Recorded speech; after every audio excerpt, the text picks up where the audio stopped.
everyone today. So this is the CISSA X CBA workshop, where we'll be going into a workshop about React and how CBA uses React. So before we do that, though, we'll be talking with a senior manager from CommBank, Aurelian. And after that, we'll have a bit of a grad Q&A with Bayway, Nick, and Parthvi. Yeah, and then we'll go into the React workshop with a couple minutes after for a Q&A. I'm not quite sure. Oh, I think Aurelian is here at the moment. If you want to unmute yourself before we go into the next slide. Yeah, sure. You guys ready? Can you hear me okay? Yep, we can hear you. Sure, okay, cool. Yeah. So, sorry. Yes, thanks. It's been the phrase of the past 2 years, or I guess a year and a half now, of like asking, "Can you hear me okay? Am I on mute?" All good. All right. So first of all, thanks a lot. Really happy to be here today, and thanks a lot for having us.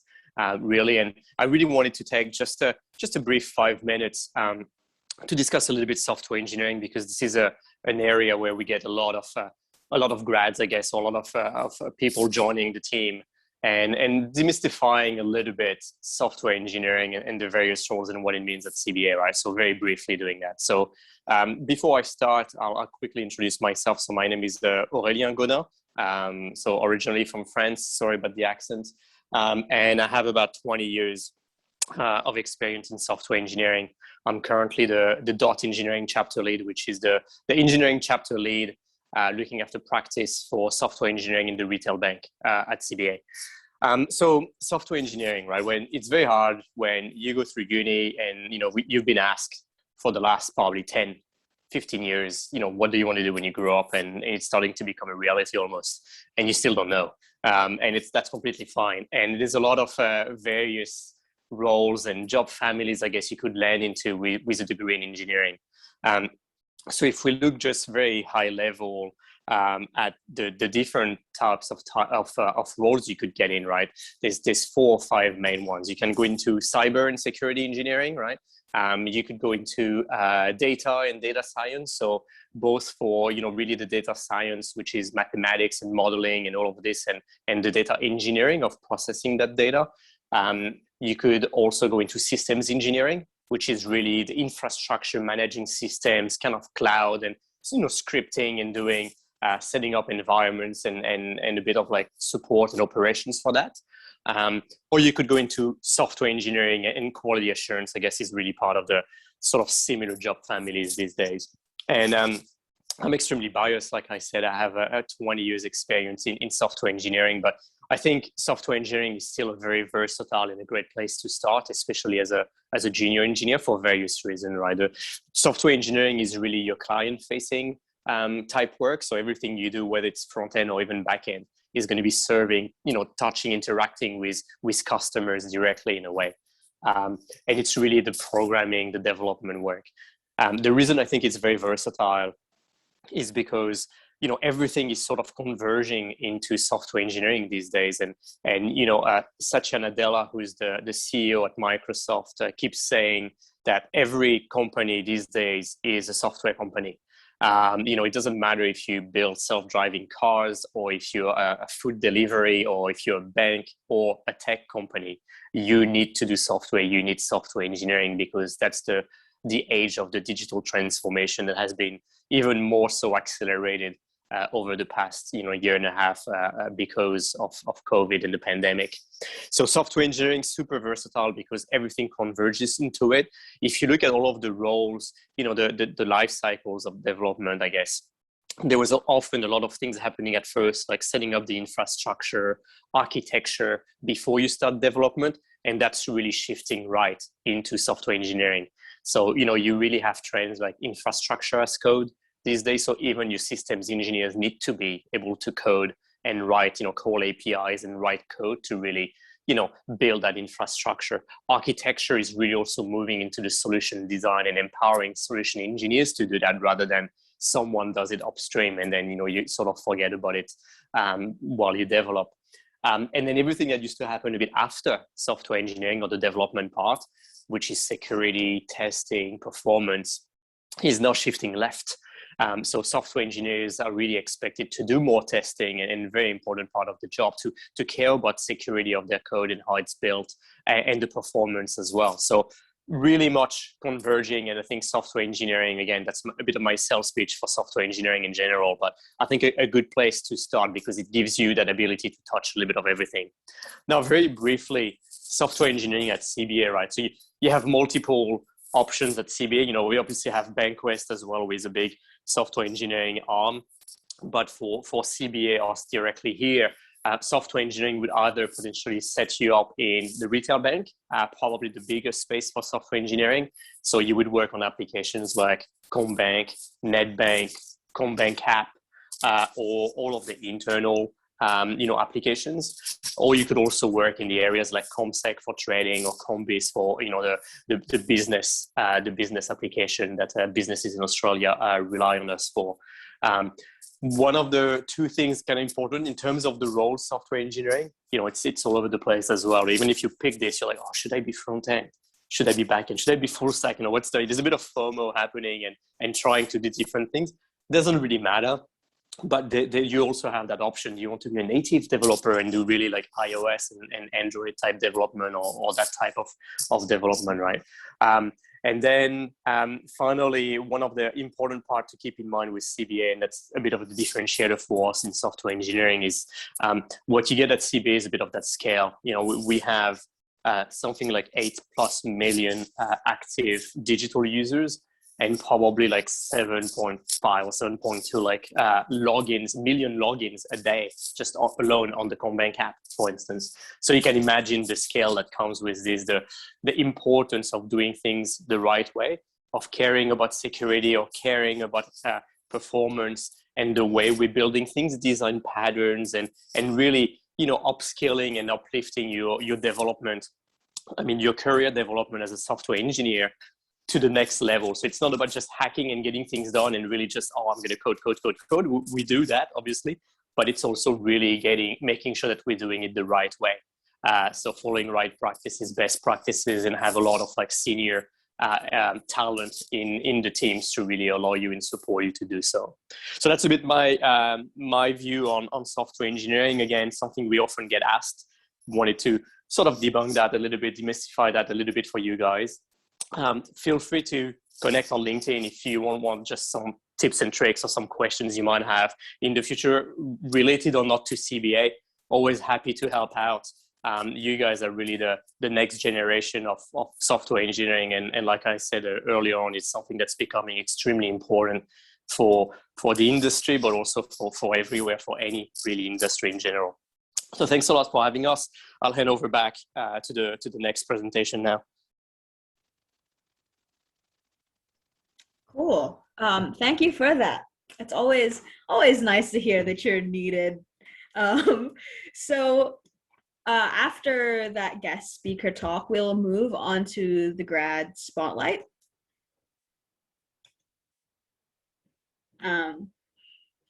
We'll have 3 CommBank grads.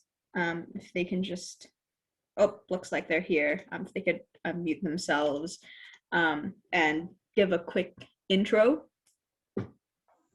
Hi, I guess I'll go first. I'm Beiwei, and I'm currently a software engineer in Dot. So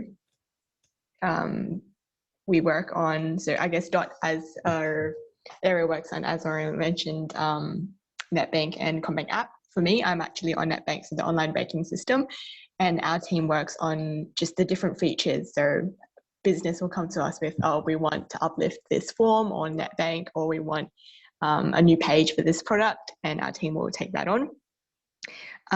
For me, I study at UniMelb as well. So when I saw this event being posted, I was like, yes, definitely, this is me.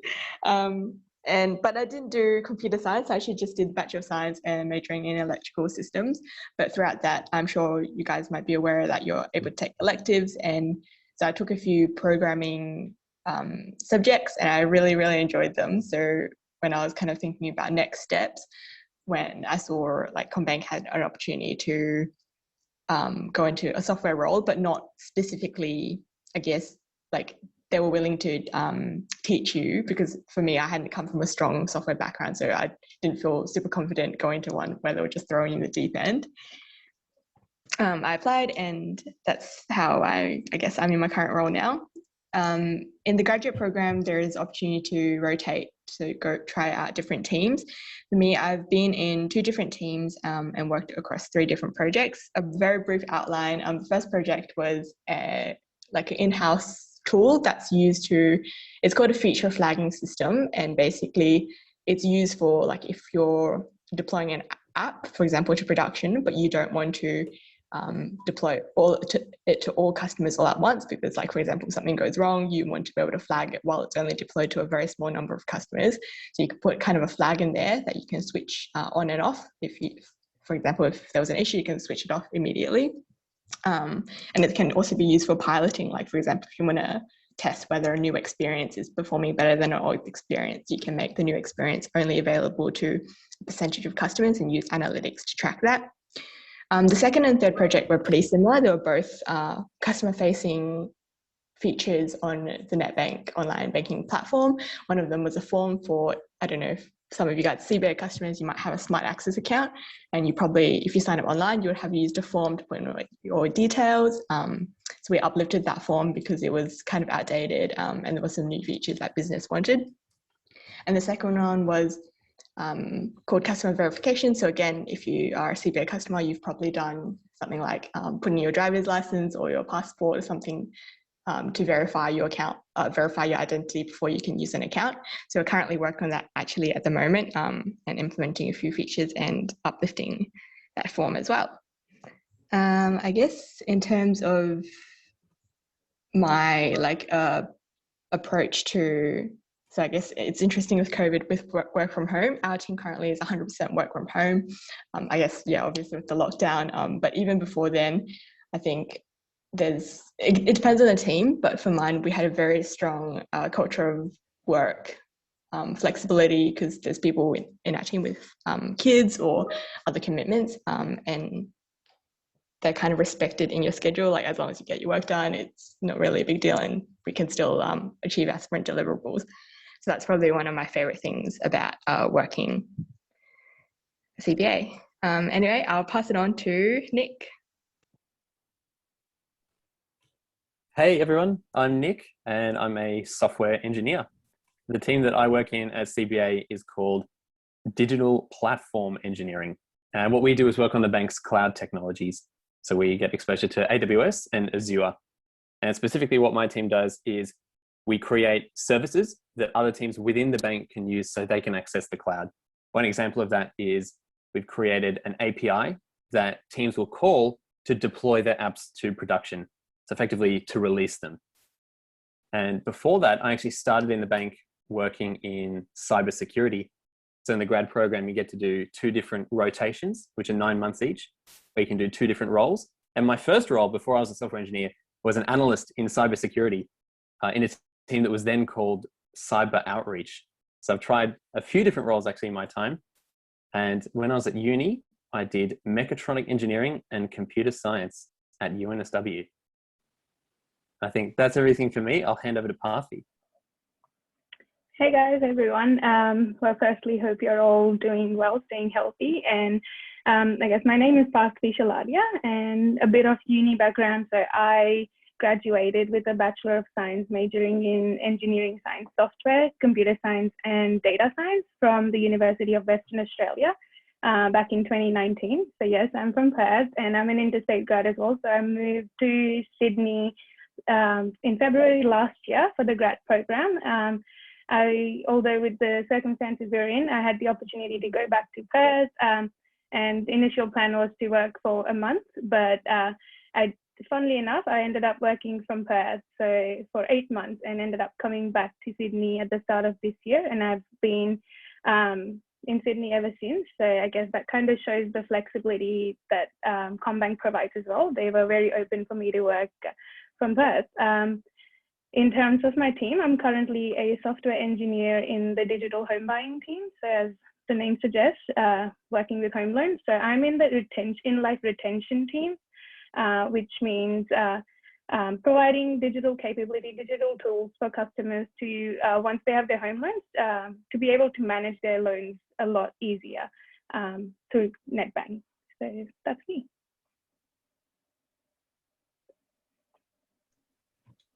Cool. Thank you for those intros. I think Shalia had some questions that we throw out to the grads, or if anyone else has some questions that they'd like to throw into the chat or unmute yourselves, feel free to do so. Yeah, thanks, Kyla. I think given we only have a few minutes left, I'd hope, thanks to our grads for such amazing intros. Hopefully some of the student attendees had some great questions. Otherwise I can jump in for the last couple of minutes.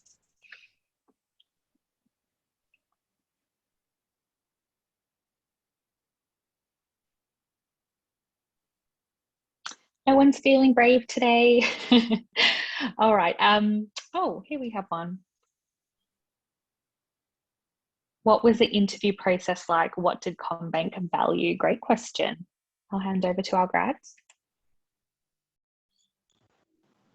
Does anyone want to go? Okay, I guess I'll just go for a little bit. So I think it's quite standard for the graduate program across, I guess, other organizations as well. There's a few different steps. First one, I think, just submit your resume and maybe a cover letter. I'm struggling to remember now. And then it kind of gets screened, and if you progress to the next round, there's some online testing. And then the one after that is assessment center, I think. And for us, we did it in person, but I know that future cohorts have done it virtually because of COVID. And then after that is offer. So you usually do that 1 year in advance. If you're applying for, when I applied for the 2020 cohort, I did that in 2019, I think February 2019. So you have quite a long time between offer and when you actually start. But I think normally the campus acquisition team and your specific BU team also does like engagement activities throughout the year, like different conferences or workshops or just check-ins, and you get a buddy as well. So that's pretty cool. Not sure if Nick or Pathvi have anything to jump in with. I think that sums it up really well. Maybe to talk about what did CommBank value. I think in that interview process, they're looking at both your technical background, but as well as that, looking at more broad kind of characteristics like your communication skills and almost your character, how well you'd fit to the culture of the bank. So it's not strictly looking at, like, say, how high your marks are. So there's a variety of, I guess, attributes that they look for.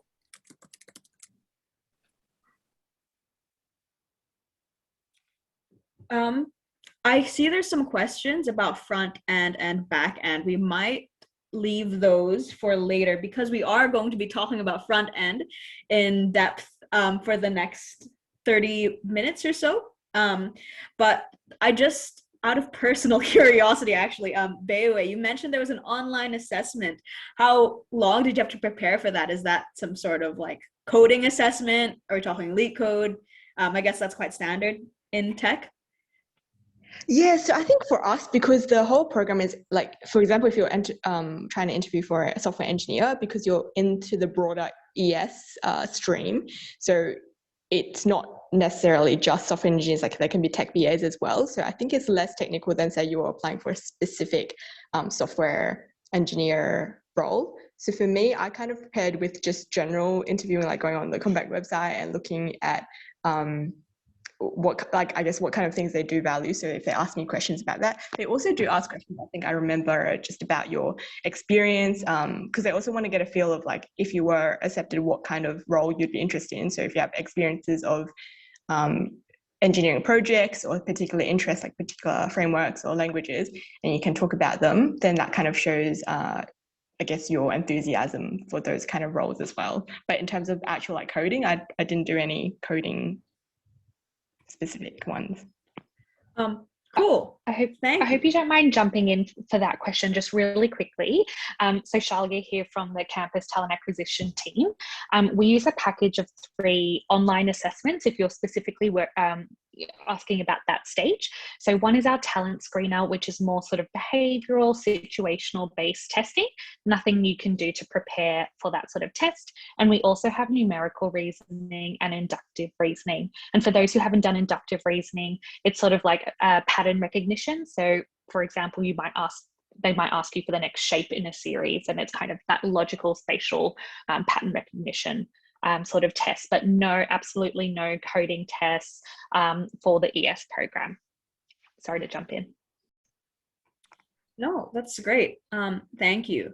We will have to cut it short, even though I see people have questions. Perhaps we might have some more time at the end.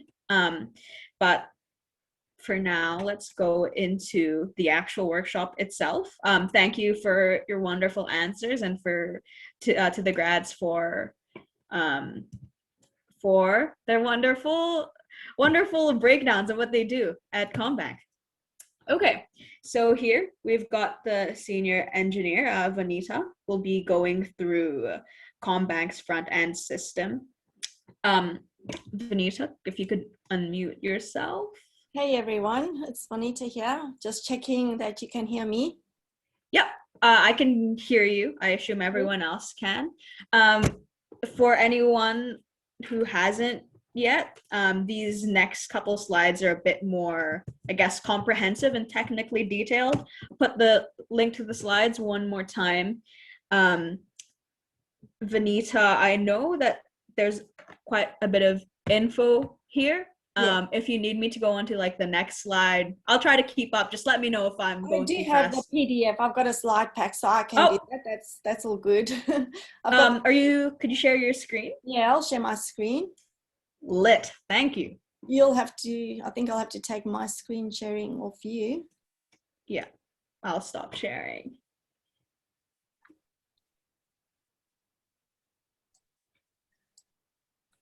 I'm just checking to share my screen. Share screen.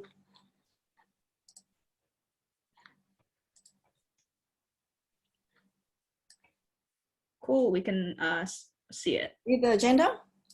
Yep. Okay, good afternoon, everyone. My name is Vanita Bursky, as mentioned, and I am a senior engineer at CommBank.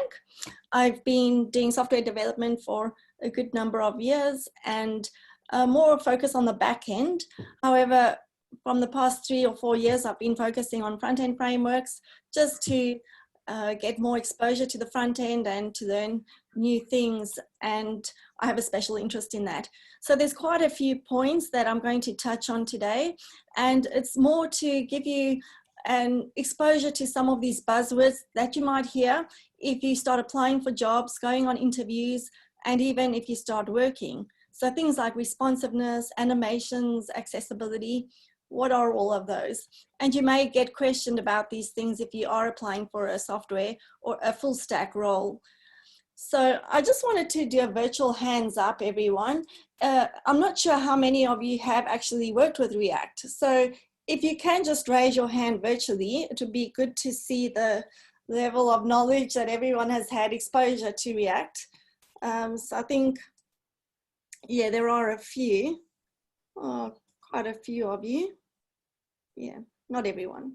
So I'm going to be speaking to a mixed audience. So bear with me if I might be covering points that you already know, or I've had to assume a mixed audience to the session. So as we heard about the CommBank app, the CommBank site, I'm going to hop on here quickly and just show you a few points to be aware of when you start and if you take on a front-end role. So things like accessibility, what is that? Well, we need to cater for those people that may be impaired in any way, visually impaired, and they need to make use of screen readers. Or if you think of the elderly, they may struggle to use a mouse if they've got rheumatism or arthritis. So we need to be able to cater for them that they could do navigate the site using only keyboard navigation. So this is our CommBank site. And if I start tabbing, I'm going to tab, you will see, in fact, I'll refresh it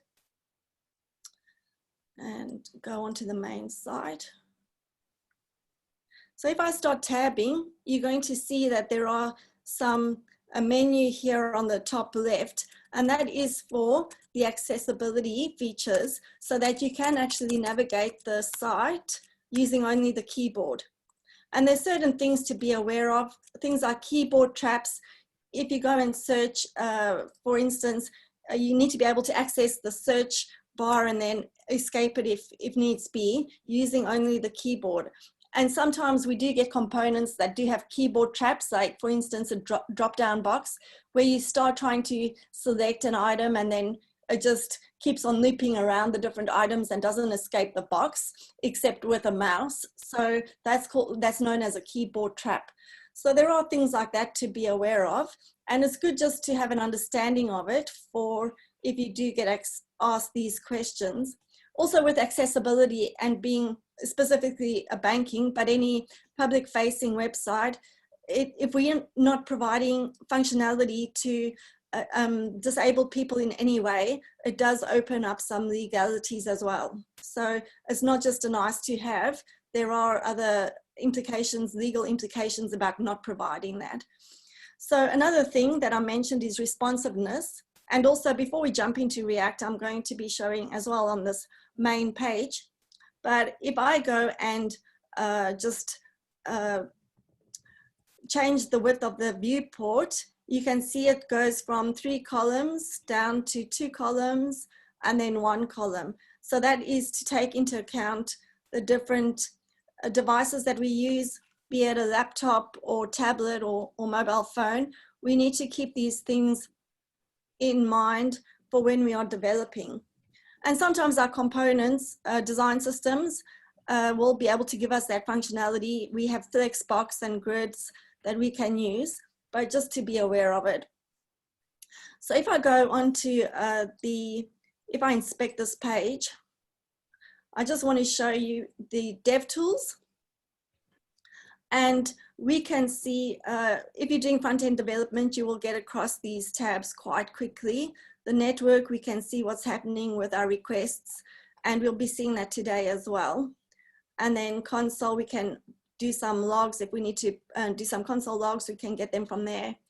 And then debugging, we can traverse the code source from the sources tab. So for instance, if I want to look, if I inspect that logon element, I can see the styling that we have down here. We've got the CBA yellow, which is the code over there, the hex code. And at CBA, so I'll speak about CommBank specifically, we do have an enterprise design system that regulates all the settings that we need to use.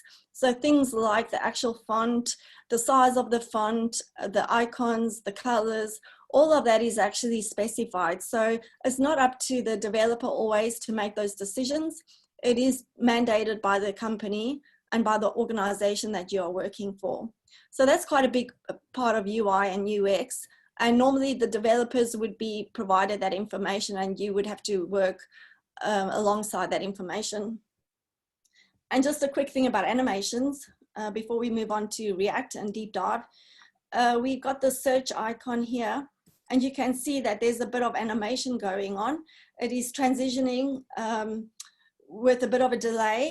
And if I click out of it, it jumps back really quickly. So that's just to show you some animations and how it can be used effectively when you're building an app. So I'm going to jump right into the IDE. Actually, maybe I'll go through the different slides before I do that. I put some slides together and I had done a comparison of 3 frameworks, Angular, React, and Vue. And at CommBank, we are using React, and we do have some code bases that are using Angular, but the strategy is to use React. And Angular is aligned with Google, React is developed by Facebook, and Vue is standalone. It has been developed by a team of independent team of collaborators. And I've just put on a few different bullet points of some differences. Angular is quite feature rich and it's considered more a platform than a framework, whereas React is more a library than a framework. And one difference between them is Angular uses TypeScript, which is a subset of JavaScript, but it just provides the type formatting and type checking.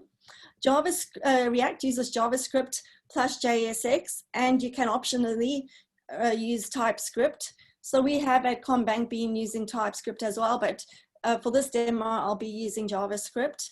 And then Vue uses JavaScript.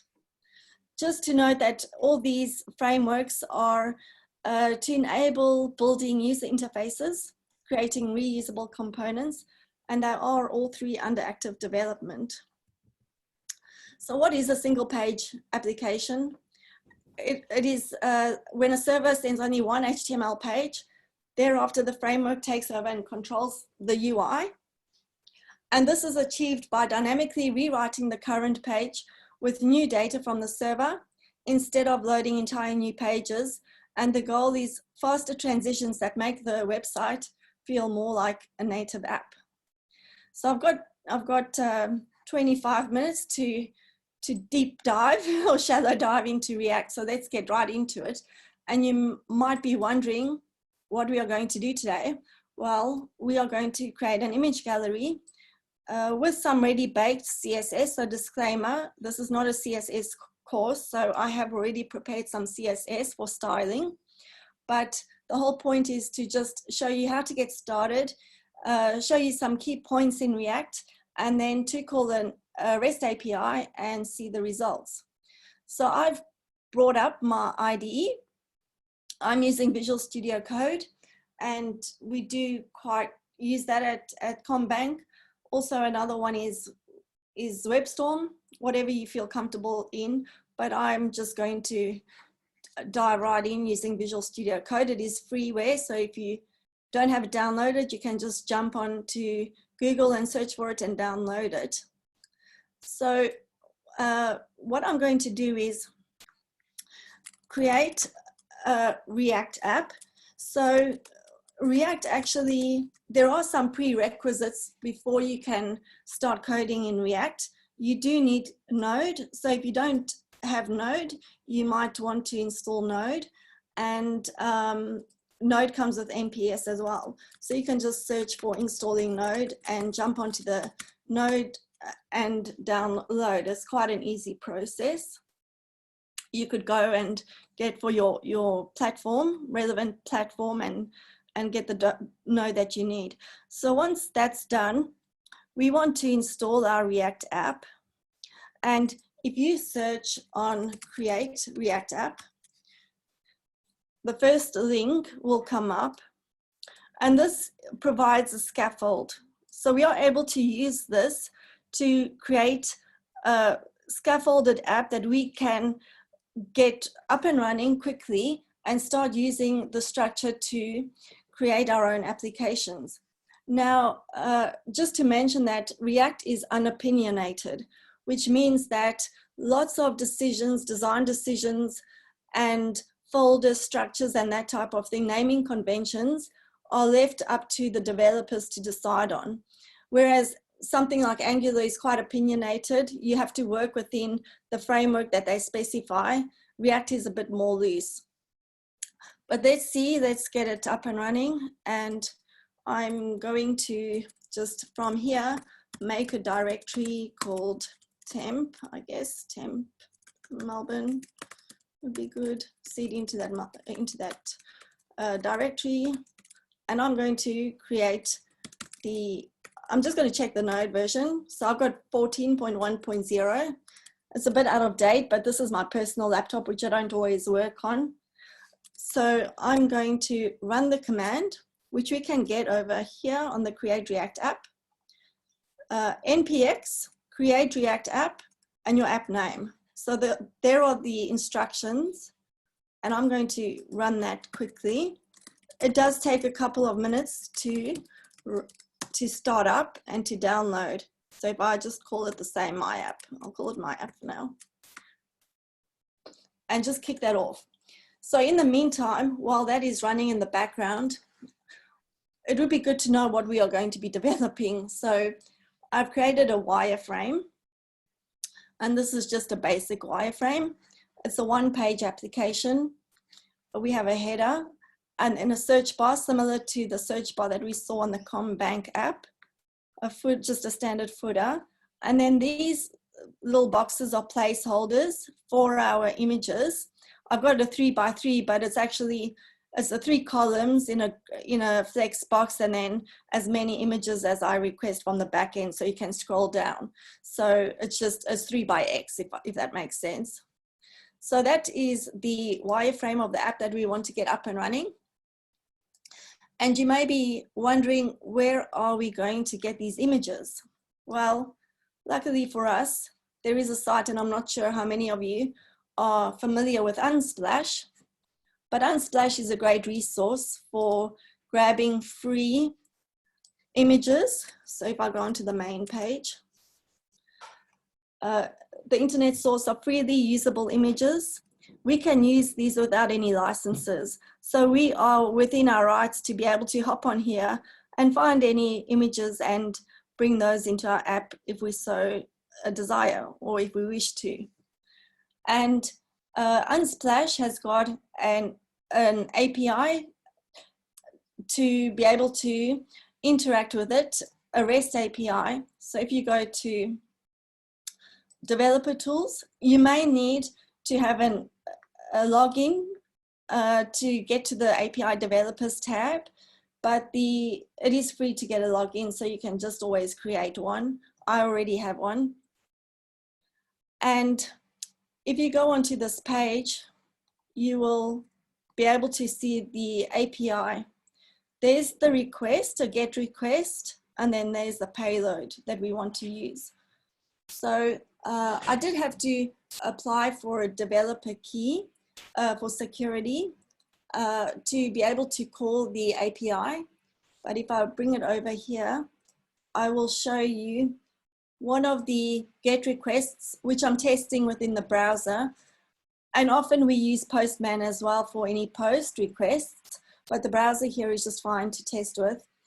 We can call the API unsplash.com photos, the orientation if we want landscape or portrait.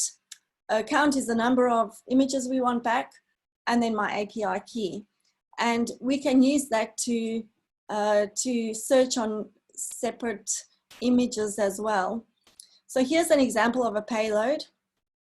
We do have the URLs. If we click on that, it will open the image and then the metadata associated with that image. So we also have the user who uploaded that image and any other metadata associated with it. So I thought that would be a good, exercise to be able to bring up an image gallery after using our Create React app. And so let's just hop on over to our IDE and see how it is going. I've got a few open screens here, so just bear with me. We can see this is where I ran the NPX Create React app. My app is called My App, and we can see we've got a nice message, happy hacking, and we can start this app. So let's start it, and just for those of you, I'm sure most of you that know React would know this, but for the rest of us, let's just type in npm start and see what happens. It might be helpful if I cd into the directory in which it was created. So we have my app. So if I cd into that directory, we can see that there are some folders and files that have been added, and I'll try run that command again. So this will bring up the application on a port. I already have something running on port 3000, so I'll say yes and wait for it to come up. And it started, as you can see, on localhost 3004. Here's our initial React app. So what does this give us? This gives us our page, and it gives us a few files for free that we can go in and start editing. So let's go have a look. I'm going to open that folder in my IDE so I can start looking at what's happening in there. And yes, I trust the authors. There's my app. We do have the package.json, and this includes all the dependencies that we need to run the app. And we can modify these as we need. We do have ESLint, so that's something to comment on as well. When you're using, if you're going to use Visual Studio Code, I do have some plugins that we use at CommBank as well. So things like ESLint is a linter. It checks for semantics, like for instance, if you have unused imports or anything that could be causing an error. And then Prettier is for code formatting. So having a space before the curly bracket and that type of thing. So the Prettier is more focused only on the formatting of the code. But when you have multiple developers developing on one code base, you do really want to maintain consistency across your code base. And then I've got a material icon theme. You can see that I've got a theme running, a dark theme running here. So if I go back to my code structure that was provided from my Create React app, we have the package.json, which I've spoken about. We have this public folder, and here we have the index.html. So as I mentioned about the single page application, this is what is rendered, the div ID root, and that's the starting point of our app. The components are under source, and we have an app.js, our CSS, and an app.test.js, and our index file as well. So there's a few things that typically we clean up if we are creating an application from scratch. So we would be deleting this report web vitals, and my mouse has gone. For some reason, my mouse is gone. I've lost my mouse functionality. Sorry, please bear with me, but I've lost my mouse functionality. Can you still hear me? Yep, we can hear you. Okay. Yep. No worries. Oh.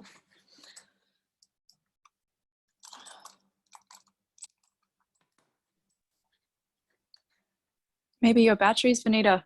No, my battery No? my battery's fine.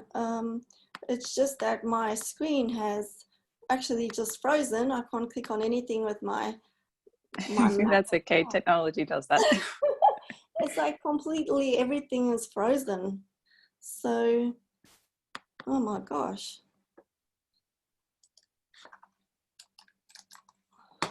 So I'll just keep on speaking in the meantime. We normally will do a cleanup of the folder structure and extra information. So within that index.js, we would be deleting those report web vitals. We don't need those in the beginning, and everything's come back up. So that's good. And index.js. We would delete that, and also we can delete the unused import from cleaning this up, and the strict mode we don't need in the beginning, so we can get rid of that just to start with a fresh slate. And these files as well, report web vitals, we can get rid of. Setup tests I will delete for now.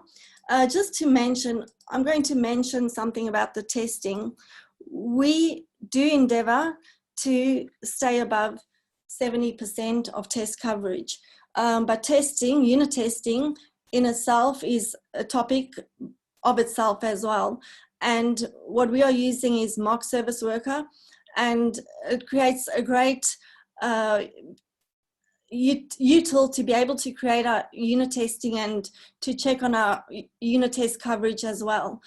But that's a bigger topic. So I just want to mention about the testing, but I don't have time in the session to go through it more fully. But we do, there is a big emphasis on CBA at CommBank to have our unit test coverage up and running, and we sort of we bake in the code quality while we are doing our development. So you might have heard about the components, and you can see, you might be wondering about what do we mean by components. They are like building blocks to build the application. And to get started, we need to create a directory structure. So under source, we would create separate folders. Typically, I would create assets and maybe images underneath that. We would want an API folder for any of our API calls, components, where we would store our separate components that we're building. And we could also have pages, which relates to each page of our app. And as I mentioned, React is unopinionated, so this is not cast in stone. You are free to choose your own directory structure, but this is quite a popular way of setting up your code folders. So what we want to do is get into creating our home page and then being able to call our first component. So I'm going to create a home page, and I will call it home for want of a better word, but home sounds like a good option. So I will stick with home, and let me see, new folder. I'll create the folder with a small letter, but my component itself, the page itself and the file will have a capital letter. And we can either prefix it or end it with JS or JSX if you're using JavaScript, or you can use TS as well if you're using TypeScript. So that's up to you. And then as well, we would need a home.css. And then you would be creating your home.test.js either in this folder or in a subfolder for tests. So that would be up to you as well, but I won't quite get into that. So when we start editing this, our first file, for instance, there's a few things we need to do, and this can be seen as a template. So if we say import React from React would be a good start. And then we want to create our first function, which is using arrow notation. So in that format, and then we will be exporting our home. Now we can use this as we need, and we may want to call that from within our app.js. It's not going to do anything at the moment. We could actually just put in hello world, because hello world is always good. And we do want to clear out our app.js. So we want to get rid of all of this information because we just want to start fresh. So I'll get rid of that. And what I will do is call our home from there. And we need to import it as well. So that's what I was saying. If you see under logo, that's being brought up from the ESLint. So it's those type of errors that you can expect to see when you are using your ESLint. So we want to import our home. Sorry, just excuse me for a minute. We need to find out the location of where it is and then bring that in. So if we go to pages, that's where we created it, and then our home folder and home, and save that. Now you will see, I don't have it here at the moment, but there should be things going on in our terminal. And when we make changes in our website, on our page, if we bring up our page, we should be able to see those changes coming through. Let me just run the npm start again.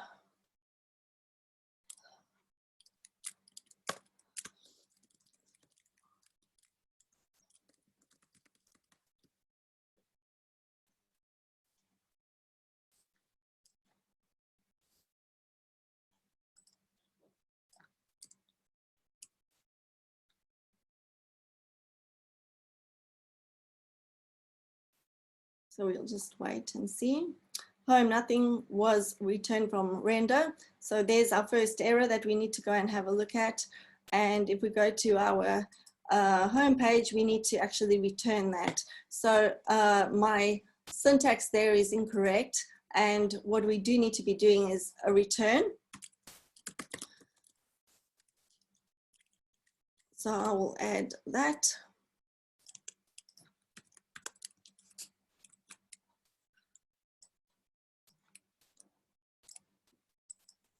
And there's our hello world. So here we can see that there's no styling applied. And this is just a simple hello world, but that's to get us started. So from our home page, we will be using CSS to create our image gallery. So to create our image placeholders. And then we would want to have an image component as well. So if we think of our wireframe, and I'll bring up my wireframe again, we can already pick out certain components from this wireframe. We would want a search component, and then we would want an image component, and then the image gallery would be would consist of different, an array or a list of these images. So I'm going to go and create those structures, folder structures, and the files associated with them. Just to keep things moving along, I've only got 5 minutes. I do have some code on the side, so I might have to, once I've done this, hop over to the other code and walk you through it, because we are short on time. But what we will do is, in the meantime, create our folder structure, so our search, and then we would have our search components in there, and a new folder for image, and we put in our image files in there. So I don't know if you guys, if you are happy, and feel free to shout out if you are okay to see my ready-baked code, because I think we are a bit short on time. So I'm happy to jump over to my other code and walk you through it. Yeah, sure, go for it. Yeah. So instead of, it's not a course on typing skills, so it's not like you need to see my typing. But if we go over here, I already have a search. I've created a search and a CSS file. This has got the ready-baked CSS in it, and then the image, which is showing, I've got an image tab and tag, and it's showing the image coming back from the Unsplash. So if we go to our home.jsx, what I've done is we've got a return, and we've got a header that I've set up, and then a search, we're calling the search component, and then on search images, this calls a function to be able to handle what should happen on search images. And our image gallery is displaying a list of images, which is a map of images, and it is referencing this code over here. The image gallery code is appearing in the CSS, and that is just behind the scenes. We've got a width of 100, and then a background of the CBA color yellow, and then justify content and align items. And this is how you can use these to center your text or center your components on a page.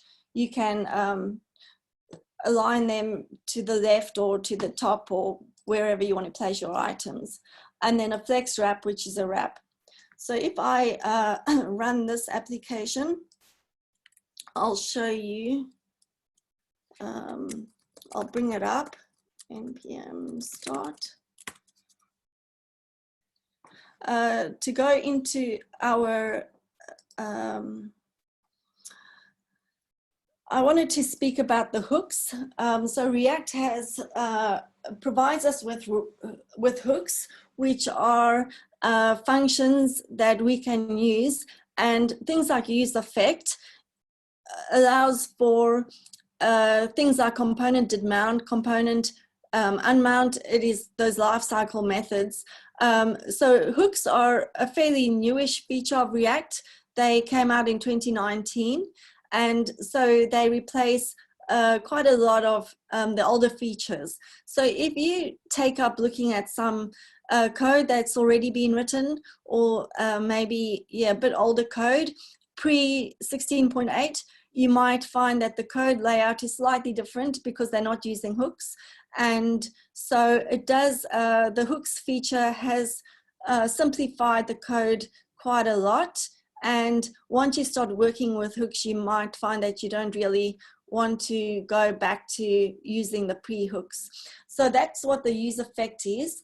And we also have on use state, which manages the state of the application and our variables. So you can see in this app, in this code, I've got the use state over there, which is managing the state of the images. And those images get populated on the startup. So when this page gets rendered, it goes and it calls the API, and it then gets the payload of the images of this REST call, and then passes it into the images component. So if we just go and say yes, I'll show you what comes up. So we'll say goodbye to our hello world for now. And we've got our CBA yellow, which I added just as a just for fun, I guess. And there are our images that have been retrieved from using the API. So we can search, and there's a bit of animation here as well. So if we search, can somebody shout out a keyword quickly? We have 1 minute left. Computing. Computing. I don't know what will come up with computing, but thank you. There we go. All our computing. And what's happened here is with the computing, we've been able to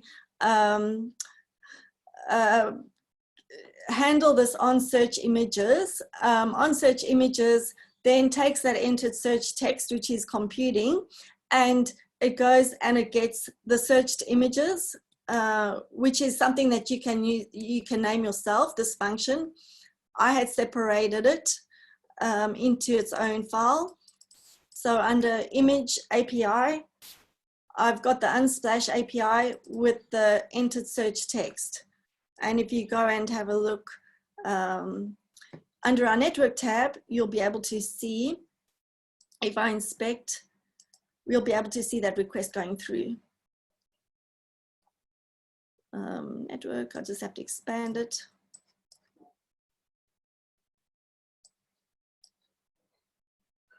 Network. I have, we do disable cache just as an aside. So that just allows us to keep things clear.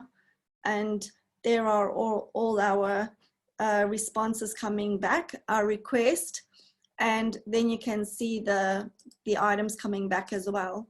So that's how you can use the network tools to have a look and be able to track what's happening. And you can go and see the headers. So there's the headers coming through, the request URL, preview it, response. That's not showing anything, but we've got these entries over here. So you can, you know, use these to help your development as well. I think that takes us to 2 o'clock. So that's all I've been able to cover in the session. And the plan was to actually do more coding, apologies, but the time went really fast. So I think we are on time now. So. Yeah, thank you for that. It'd be cool if we could also get maybe like the files afterwards, because I think this is a good example of basic API requests using an API, basic components, and I think that would be pretty useful for a lot of people. But yeah, we could talk about that after. Shalia, if you wanted to give like a quick plug about CBA's other programs that students can apply to. I'm really, really conscious of time, but what I think I might do is just put our website in the chat. Applications are open until the 25th of July. Please don't leave it to the last minute. I know it's tempting. First stage is online application, testing, digital interview, and then virtual assessment center. And as you progress, we'll give you plenty of information as to each of the stages. So definitely jump on our website. You'll have all the information there. But thanks so much, everyone, for joining today. And I've dropped my LinkedIn in the chat as well. So you're welcome to add me and ask any kind of recruitment related questions. Cool. Thank you. CISSA will be posting the recording onto our socials, and we also have some more tech talks coming up. And if you're not a member or if you haven't followed, make sure to do that, and make sure to sign up. Otherwise, I think that's all. Yeah, we'll get the code out and the recordings.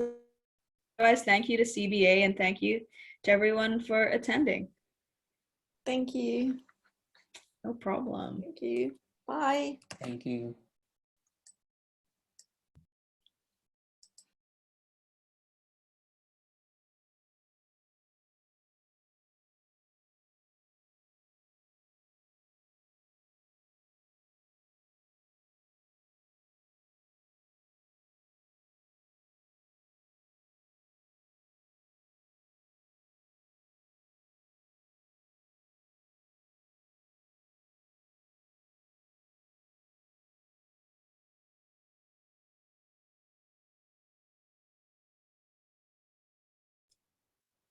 I'm gonna stop the recording.